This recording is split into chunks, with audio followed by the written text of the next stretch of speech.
what I believe. I think when we live a lifestyle that is more akin to the way our humans have lived, and therefore we have inherited as absolutely necessary to be healthy and to age at our very best, we get what I like to call authentic health, because it is similar to who we are as a species. From that authentic health comes this magical word, which we've heard about, maybe not using that word, but resilience. Because it isn't about not having stuff happen to you, right? It's not that life doesn't throw you curveballs, but it's your ability to bounce back. Resilience is the word. And you get that when you're living a lifestyle, you're connected and you're moving, you're the best that you can be, really. Having purpose and meaning. And you're able to weather those hits and not slide down that road, which so easily can happen. Selective optimization is just a matter of, yeah, if bad things happen, you may be here.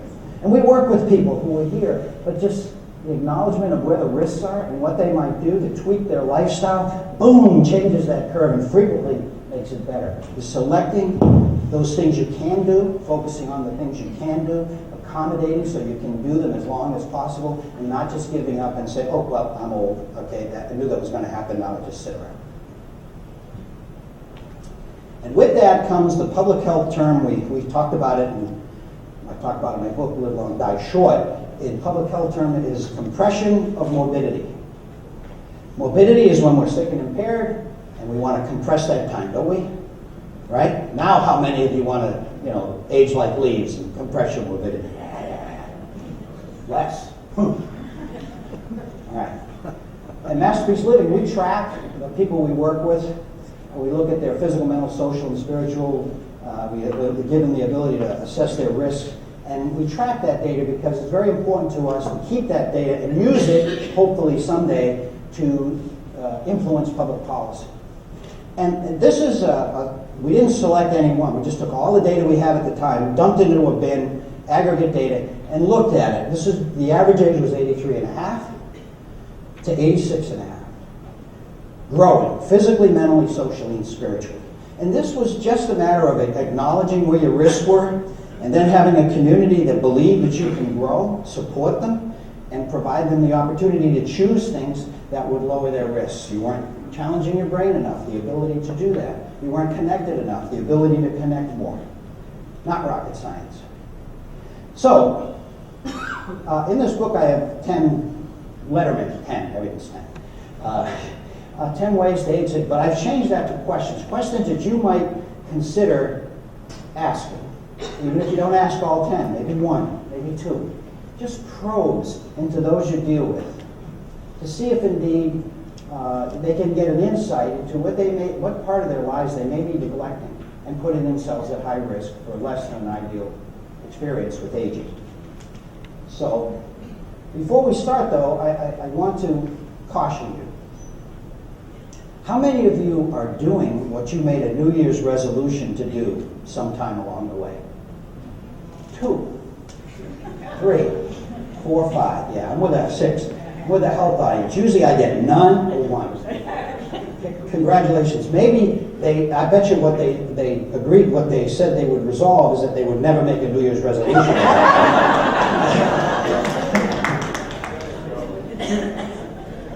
In this country, we only respect big, sexy change, braggable change.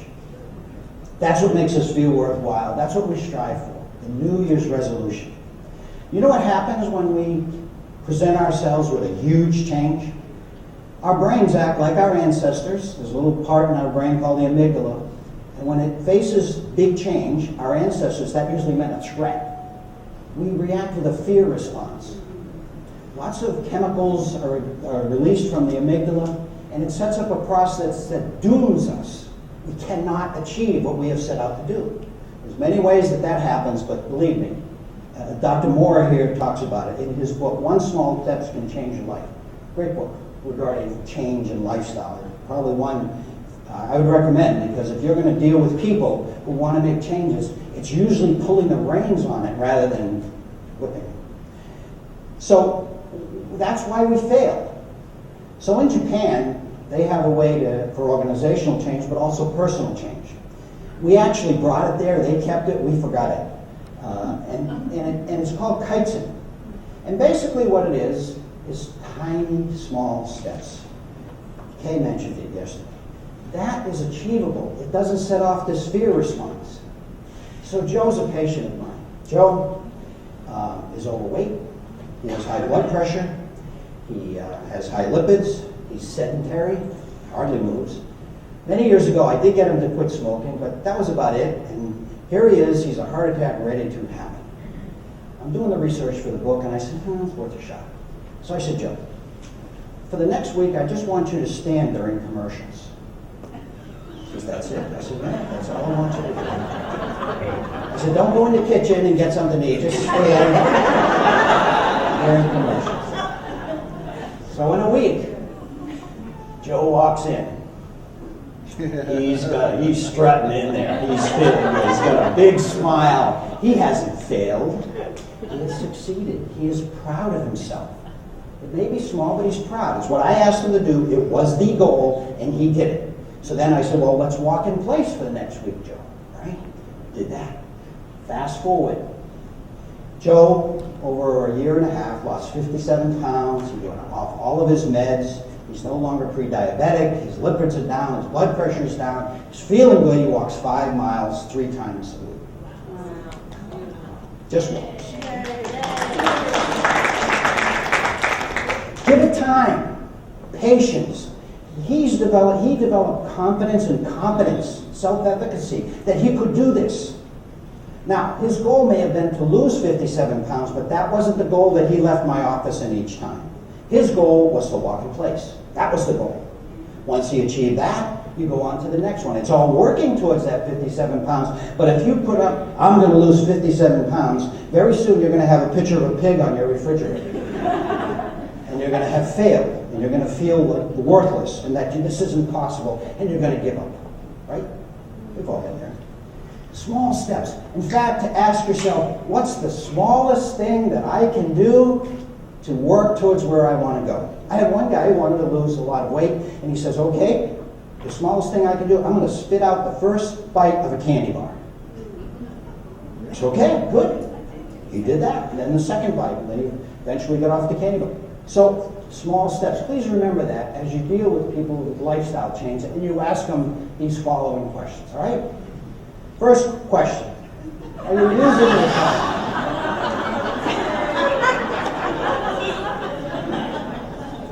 This is use it or lose it, right? Didn't your grandmother talk about this, tell you this? This is use it or lose it. You know, I did work with you heard of the shuttle astronauts, but the astronauts that moved me were the Apollo astronauts. And I remember that time with Apollo. And those of you who were alive and saw it on TV, you remember there was a couple flights where after landing, and they recovered them and brought them to the carrier, the helicopter, they had to carry 2 of the astronauts out of the helicopter. NASA went nuts. What's going on? This is our very best. We've trained them. They're heroes. And in less than 2 weeks, they're on their back. What's going on? Well, we didn't know then, but we know now in weightlessness. They weren't moving a lot, but we learned more about it. In weightlessness, if I just want to go over there, I just tap that. That's all I need. And I'll float over here effortlessly. I don't have to use any muscles. If I want to move my arm, I move it, but it has no weight. Nothing. The heart pumps a column of blood that has weight. It doesn't have weight in space. So the heart takes a vacation. The bones say, we're here to support weight. There's no weight. Let's get rid of all this extra calcium. We don't need it. And in a very short time, we have astronauts who go up in space now to the space station. And even though we know about this and we exercise, it's years before they're back to where they were. Some of them can lose up to 50% of their muscle mass in just a 6-month mission. Why am I telling you this? You don't plan to go to space? You can, by the way, now, because you can get shot up there if you have a lot of money. I'm telling you because we humans are so intelligent. We are the most intelligent race on Earth, and we have invented something as close as possible to weightlessness, and you're all doing it now. We are a sedentary nation, defined by the Surgeon General's office. Almost half of us live a sedentary lifestyle. 65% of the average waking American spends their time, 65% of their time, behind a screen of some sort, and we're usually sitting. You know, in Shakespeare's time, you would be listening to me standing somewhere along the way, sitting. We have drive-thrus, elevators, escalators. I love the one. People movers. Don't you love the ones who just stand there and move?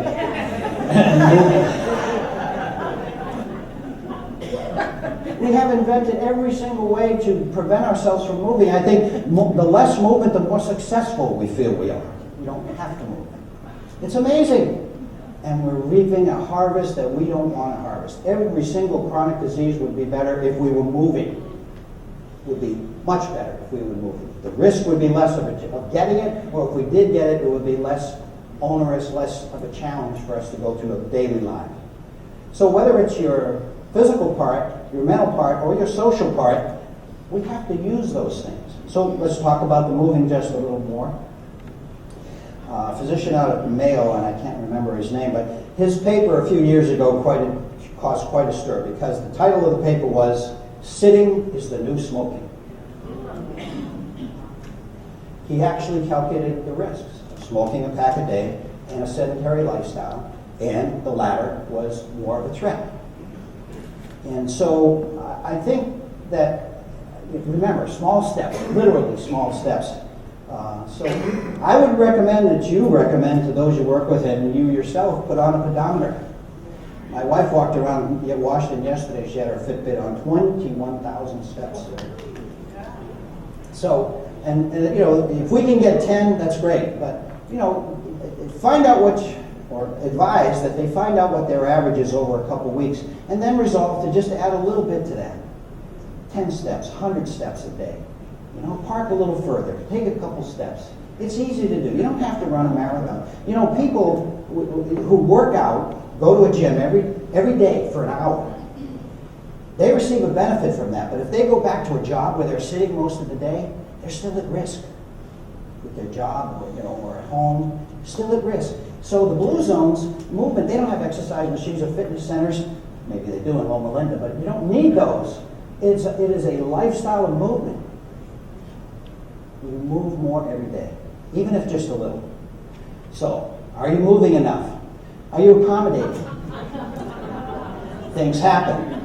You resolve that you're not going to move. Kay gives you excellent advice, and I recommend that you get Kay's book or talk to Kay about how things you can do to accommodate when things happen. What I did, I was in college and I was chasing after a blonde folk singer, and I would have followed her anywhere, and I did off a cliff on a toboggan. And I really messed up my leg, and I had to drop out of college, and it took a long time to heal. But for 40 years, I thought it was healed, but you know what, it really wasn't. So I kind of messed up my knee, and I got that fixed. That's easy, but the ankle was something else. Well, I live near Boston, and Celtics play in Boston, and they hurt their ankles, and their ankle doc, guess what? He replaces ankles. Not for Celtics, they won't be able to play anymore, but he does that. So here he was just up the road. So I accommodated in the sense I took a chance, but I made sure he had as best as I could see, the skill to do this, had a good result, and I did it. Oh, it's made all the difference in me and moving and how I'm able to do it and navigate through life. But you know what has happened in our country? The fitness industry, bless them, they're wonderful. But you know what? They only help about 5% of the population. The other 95 feel disengaged from it. I can't do it, or have tried it. And it's painted as, again, the heroic, sexy things that you have to do to be physically fit. If you have any doubt if you believe me or not, whether the fitness industry has kidnapped our view of physical health, why would you put an escalator up here? Really? Does that not say it all? This is the temple of fitness. This is the temple of physical health. Now, what about your brain? Nola here knows things that I didn't know when I was in medical school. You probably didn't even when you were in medical school. You certainly don't now, either as a specialist. But she was the oldest person to get an undergraduate degree. Oh, but this is her great-granddaughter. She did it with her great-granddaughter. She also says, I'm considering a master's degree. Boom, she did it, 98. What she knows, we were taught that brains were relatively static organs. After full development, and not a lot happened except to the negative. We lost cells and we lost abilities, and we just kept going until we were demented. Senile dementia. That's what we thought. You're standing here. You're a role model to all of us. So, what we have learned about the brain from scanning and all the new technology is marvelous. But let me just focus on one thing in particular: neuroplasticity. This is a trait of the brain. It is a lifelong trait. It's a lifelong ability to rewire itself in response to disease, challenges, different environments. So ladies and gentlemen, listen to that. You're really the architect of your brain. And this is lifelong. This is not just young brains. You are the architect. With neuroplasty, to the extent we present our brains with a challenge, the brain will respond. Now, Jill Bolte Taylor was 39 years old when she had a stroke. She was a neuroanatomist at Harvard. And she couldn't walk, she couldn't talk. She was a neuroanatomist. She knew that if she worked at this, if she challenged her brain, she would get some results. Those cells were never coming back. They're dead. There's a big scar in her brain. But by challenging her brain, she was able to make new connections, new roadways, new pathways, new neural pathways in her brain that allows her to stand up at a TED Talk and talk about this. Jill Bolte Taylor, TED Talk, period. Beautiful. It's magnificent. So, Nola knew this, we know this, and it was mentioned before, the NUN study shows us that even when you have a brain, an Alzheimer brain, living a certain lifestyle seems to defer the onset of the symptoms of dementia. Some of these nuns died with Alzheimer brains but had no symptoms. So lifestyle, able to generate new pathways. We don't know, maybe Peter knows more than I do about the specific mechanism, but we're growing new neural pathways, redundant system. We used to be able to have a pathway to take us to Boston. That got wiped out. We started challenging ourselves and built a little pathway, and then a road, and then an interstate to Boston, the more we did it. So, optimistic. So what is it? What is this lifestyle that challenges it? It's, first of all, you have to be physically active, because the brain needs blood. It needs nutrients. It needs oxygen. In order to do this, in order to exercise neuroplasticity. But we use our brain, use it or lose it. So if you're doing crossword puzzles, do them. But most importantly, learn new things. New things. When we scan brains, if we look at someone learning a new language, we see over time this brain getting heavy and thick as it's growing new pathways. But it doesn't. That's a good thing. A new skill, musical instruments, a language. That's great. But it doesn't have to be that. It can be a very small thing. Try eating with the non-dominant hand. All you need is a few more napkins, right? Shaving don't shave with the opposite hand. I don't think that's good. But that first stroke, guys, doesn't have to be the one that you've been doing for decades. And ladies with makeup, shake it up a little bit, scare yourself, get lost. Just get lost. And when you're scared, that's a signal to do this within reason.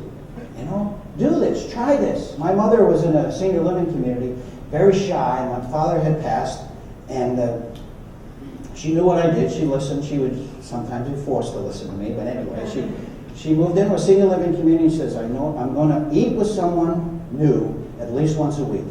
I'm afraid to do it. I'm nervous. I'm shy. Within a year, she was the head of the welcoming committee. It's magnificent. She blossomed. My brother and I didn't even recognize her. So do that. It's healthy for you. It's healthy emotionally for you. It's certainly helpful. It helps your brain, so your cognitive function, and can only delay the onset of bad things happening. It can only help. And we're learning more and more about just how to best to do that and what's the best advantage, but using your brain.